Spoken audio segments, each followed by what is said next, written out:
हरे कृष्णा बच्चों, आज हम आपके सामने चैप्टर एल्कोहल फिनॉल ईथर, इसमें जो जेई मेंस के प्रीवियस ईयर के क्वेश्चन हैं उसको लेकर आए हुए हैं, जिससे आप क्वेश्चन को भी समझें और इसके पीछे का कॉन्सेप्ट भी समझें, जिससे आप इन क्वेश्चनों को तो अच्छे से समझ लें, सॉल्व करें और इसकी तरह के और भी क्वेश्चन जो हों वो आप आसानी से सॉल्व कर सकें। तो आइए देखते हैं। ये क्वेश्चन है, बेंजीन रिंग से CN साइनाइड ग्रुप जुड़ा हुआ है, जिसको आप कहेंगे साइनोबेंजीन। कहता है LiAlH4 lithium aluminium hydride H2O NaNO2 sodium nitride HCl और H2O, इनसे क्रिया करा के क्या बनेगा, प्रोडक्ट क्या बनेगा। आपको पता होगा LiAlH4 lithium aluminium hydride is a strong reducing agent, प्रबल अपचायक पदार्थ है, ताकतवर है, जो कि CN को बदल देता है CH2NH2 में।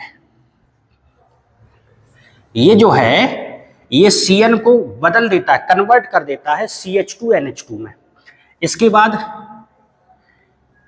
NaNO2 और HCl 0 से 5 डिग्री सेंटीग्रेड पर। याद करिए ये रिएक्शन है डाई एजोटीकरण। इसमें बेंजीन डाई एजोनियम क्लोराइड की तरह यौगिक बनता है। कैसे? आप ध्यान करिए, अगर ये एनिलीन होता और आप इससे रिएक्शन कराते तो आप बनाते N2 प्लस Cl माइनस। वही काम यहां करना है, CH2 ज्यों का त्यों N2 plus Cl minus, NH2 के स्थान पर N2 प्लस Cl माइनस। ठीक है, डाई एजोनियम लवण, जिसको सॉल्ट बोलेंगे। अब इसके बाद H2O से क्रिया, जब आप H2O से क्रिया कराएंगे तो इसके स्थान पर OH लग जाएगा, तो CH2OH बेंजिल अल्कोहल प्राप्त हो गया। आप कहेंगे सर कैसे? HCl निकल गया, HCl निकल गया भाई, H2O का मतलब HOH, HCl निकल गया, N2 गैस निकल गई, N2 अलग हो गया, CH2OH बन जाएगा। इसमें देखिए ल्यूकास टेस्ट अगर आपसे कभी कोई पूछे तो ल्यूकास रीजेंट, ल्यूकास अभिकर्मक कौन होते हैं? तो सांद्र HCl और निर्जल एनहाइड्रस ZnCl2, ये रीजेंट होते, अभिकर्मक होते हैं। कौन ल्यूकास टेस्ट ज्यादा अच्छे से देता है? कहने का मतलब है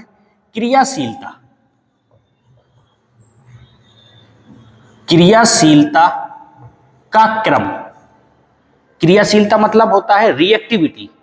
कौन सा एल्कोहल, भाई एल्कोहल से, ये एल्कोहल का टेस्ट होता है, ये 1 डिग्री 2 डिग्री 3 डिग्री एल्कोहल को टेस्ट करने का, चेक करने का या पहचानने का टेस्ट है ये। तो कौन सा एल्कोहल ज्यादा रिएक्टिव है इसके प्रति? तो क्रियाशीलता का मतलब रिएक्टिविटी, 3 डिग्री सबसे ज्यादा, फिर 2 डिग्री, फिर 1 डिग्री। बात क्लियर हुई? सबसे ज्यादा रिएक्टिव कौन होता है इनके प्रति, ल्यूकास टेस्ट के प्रति? 3 डिग्री अल्कोहल, फिर 2 डिग्री अल्कोहल, फिर 1 डिग्री अल्कोहल। इसको देखिए, SOCl2 इससे क्रिया कर रहा है। आपको पता होगा एक होता है PCl5 फास्फोरस पेंटाक्लोराइड, दूसरा है SOCl2। ये क्या करते हैं, जहां OH को देखते हैं OH के स्थान पर क्या लगा देते हैं? Cl, क्योंकि यहाँ Cl है। कभी कभी यहाँ Br लिखा होता है तो Cl ना लगा के क्या लगाएगा? Br। किसके स्थान पर? OH के स्थान पर। SOCl2 ये आप लोगों ने पढ़ी होगी, ये डार्जन रिएक्शन होती है, डार्जन अभिक्रिया। ठीक है, अब देखिए OH के स्थान पर Cl लगाना, तो ये OH है, Cl लगेगा, ये OH है, Cl लगेगा, ये OH है, लेकिन इसके स्थान पर Cl नहीं लगेगा। आप कहेंगे क्यों इसके स्थान पर Cl नहीं लगेगा? इसलिए क्योंकि ऑक्सीजन के पास होते लोन पेयर, ऑक्सीजन के पास होते लोन पेयर। ये एक तरीके, ये क्या है बच्चों? फिनॉल। भाई बेंजीन रिंग के साथ क्या लगा हुआ? OH। तो हम इसको अगर आपको अलग से समझाएं, OH ये फिनॉल है, आप इस OH को हटा ही नहीं सकते हैं। क्यों? ऑक्सीजन के पास होते हैं लोन पेयर और charge single bond double bond, ये इसके साथ क्या शो कर रहा है, रेजोनेंस, अनुनाद। इसका मतलब है ये इधर पे आएगा और बॉन्ड जाके इधर लगेगा, तो ये आंशिक द्विबंध बना रहा है, आंशिक पार्शियली डबल बॉन्ड बना रहा है, इसलिए OH को हटाना मुश्किल होगा। तो ये OH जो फिनॉल वाला OH है ये नहीं हटेगा, बाकी ये हटेगा और ये हटेगा, तो ये हटेगा, ये हटेगा और ये नहीं हटेगा। बात क्लियर हुई? क्यों? कारण हमने समझाया, चार्ज मतलब लोन पेयर, फिर यहाँ सिंगल बॉन्ड था, फिर यहाँ डबल बॉन्ड था, तो ये रेजोनेंस शो करेगा, रेजोनेंस शो करेगा तो ये बॉन्ड यहाँ जाके लगेगा और यहाँ जाके लगेगा। इसका मतलब है ये आंशिक द्विबंध, पार्शियली डबल बॉन्ड क्रिएट करने का प्रयास करेगा, जो कि मजबूत होगा, तो इस OH को हटाना मुश्किल होगा, तो नहीं हटेगा। बाकी इन दोनों को हटा दीजिए।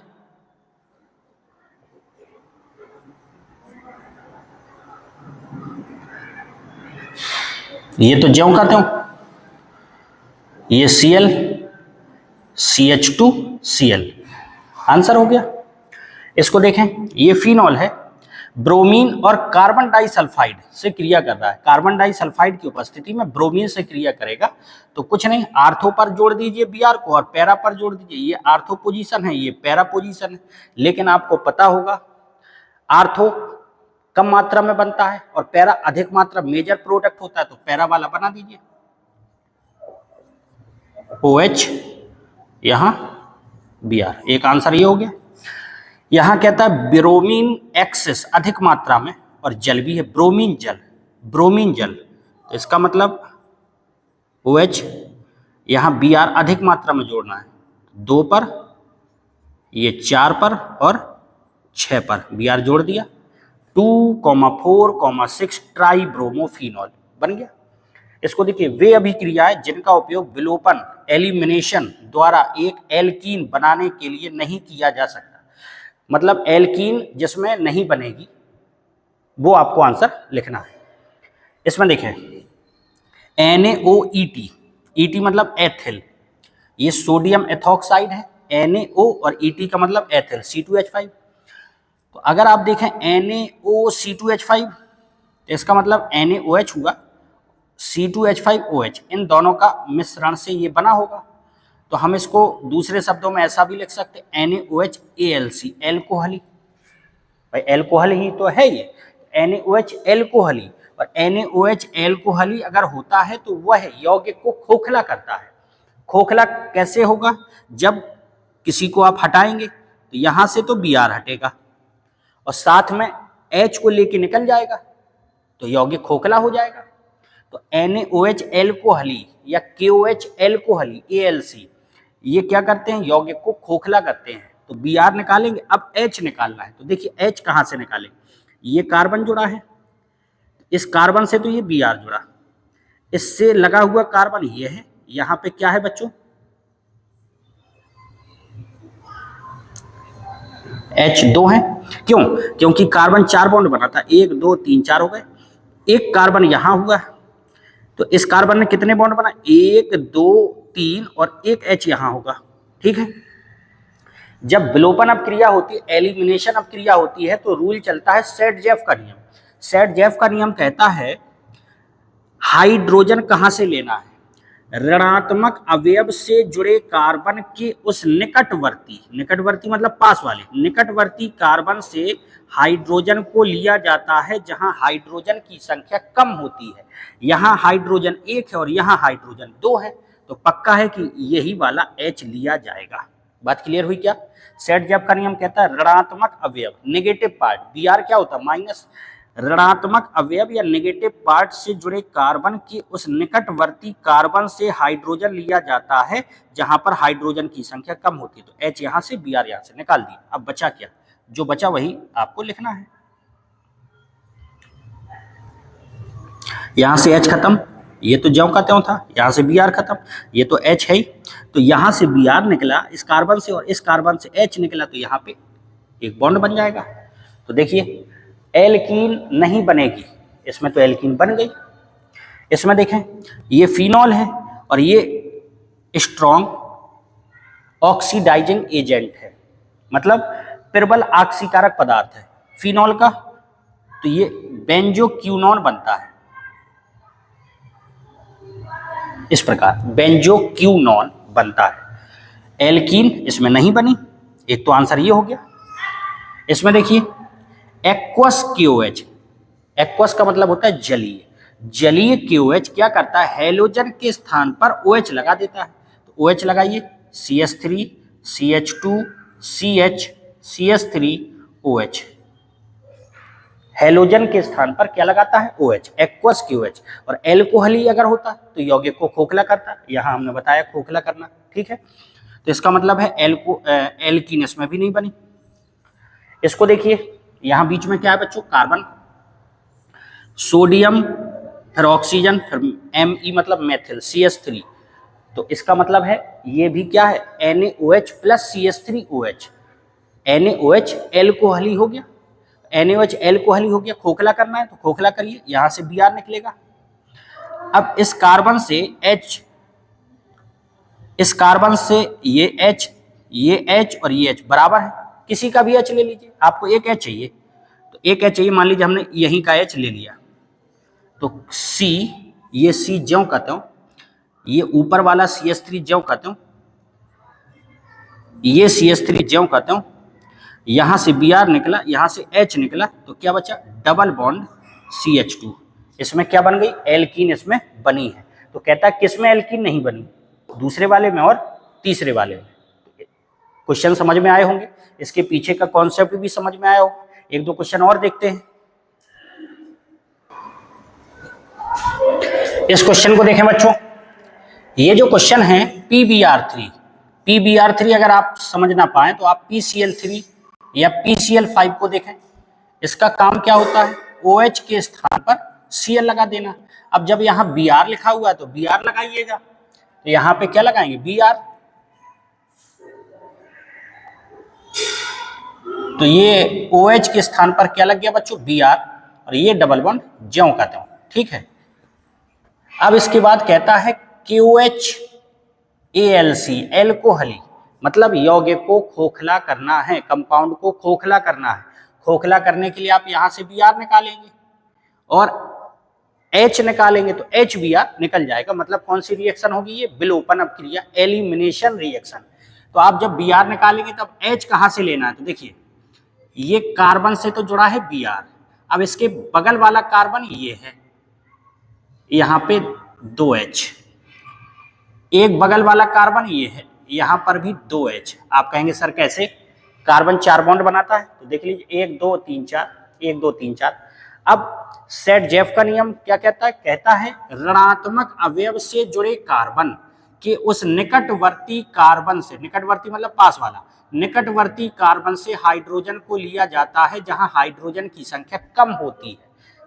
यहां तो बराबर है बच्चों, अब कहां का लेंगे, तो देखिए अगर आपने यहां का H लिया, यहां का H लिया, ठीक है, मान लीजिए ले लिया, अगर आपने यहां का H लिया और यहां इस कार्बन से H लिया और इस कार्बन से Br लिया, तो आप के प्रोडक्ट की स्थिति कुछ इस प्रकार से होगी, यहां बॉन्ड, यहां डबल बॉन्ड O,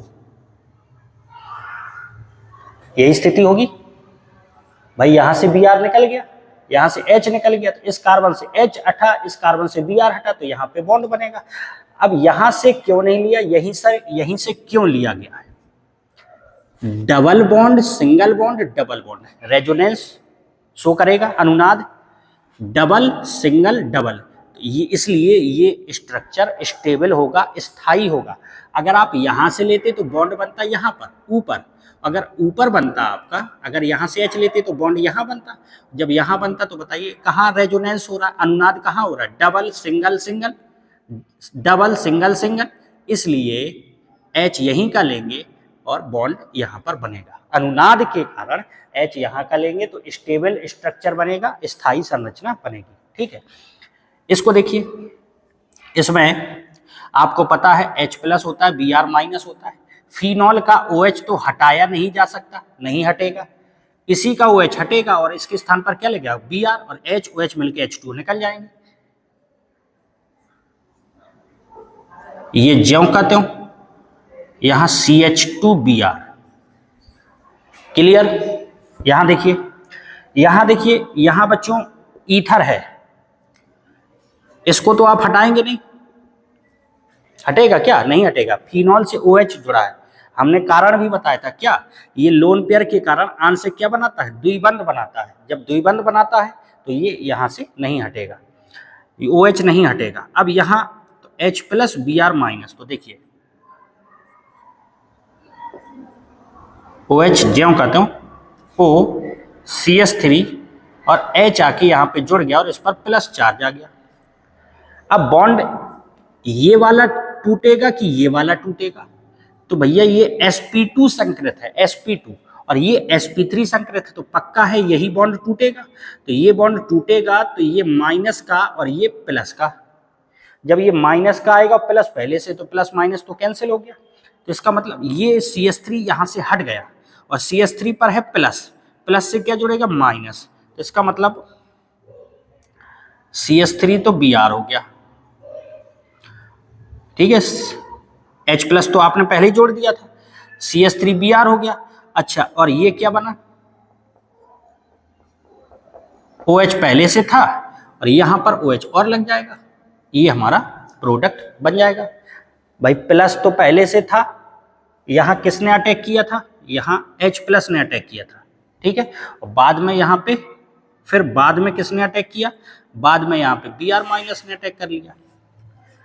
तो यहां जब बॉन्ड टूटा तो माइनस आएगा, प्लस यहां जाएगा, प्लस पहले से था माइनस और आएगा, तो प्लस माइनस कैंसिल हो जाएंगे, तो ये OH भर जुड़ा रहेगा, ठीक। निम्न में से भाप वाष्पशील यौगिक है। भाप वाष्पशील का मतलब कौन सा यौगिक वाष्प में बदल जाएगा, वेपर में बदल जाएगा, ये वाला कि ये वाला कि ये वाला, ये दोनों एक ही हैं।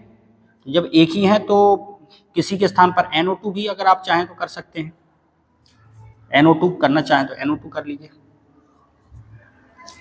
अब देखिए ध्यान से बच्चों, कौन सा यौगिक वाष्पशील, वाष्पों में बदल जाएगा। तो आप खुद सोचिए, जिनके बीच आकर्षण बल, अट्रैक्शन फोर्स ज्यादा होगा, मजबूत होगा, वो वाष्प में नहीं बदलेगा। और जिनमें आकर्षण बल कमजोर होगा, अट्रैक्शन फोर्स कमजोर होगा, वीक होगा, तो वो उनका बॉन्ड टूटेगा, और बॉन्ड टूटेगा वो वाष्प में, वेपर में बदल जाएंगे, ठीक है। यहां देखिए, यहां H और O के बीच हाइड्रोजन बॉन्डिंग है, H और O के बीच हाइड्रोजन बॉन्डिंग है, लेकिन ये एक दूसरे के पैरा पोजीशन पर लगे, ये तो पास पास लगे हैं ना, तो हाइड्रोजन बॉन्डिंग, ये एक दूसरे के पैरा पोजीशन पर लगे हैं। इसका मतलब है इसमें हाइड्रोजन बॉन्डिंग होगी तो, लेकिन जब यही दूसरा यौगिक होगा फिर उससे हाइड्रोजन बॉन्डिंग होगी, कोई दूसरा यौगिक लिखेंगे तब उसके साथ हाइड्रोजन बॉन्डिंग होगी।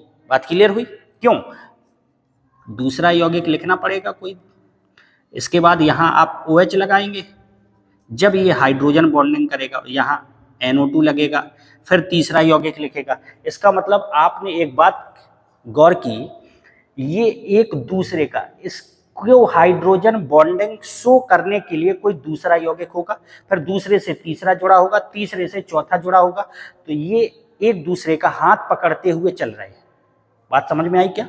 ये एक दूसरे का हाथ पकड़ते हुए चल रहे हैं, इसी प्रकार ये भी एक दूसरे का हाथ पकड़ते हुए चल रहे हैं, तब हाइड्रोजन बॉन्डिंग होगी।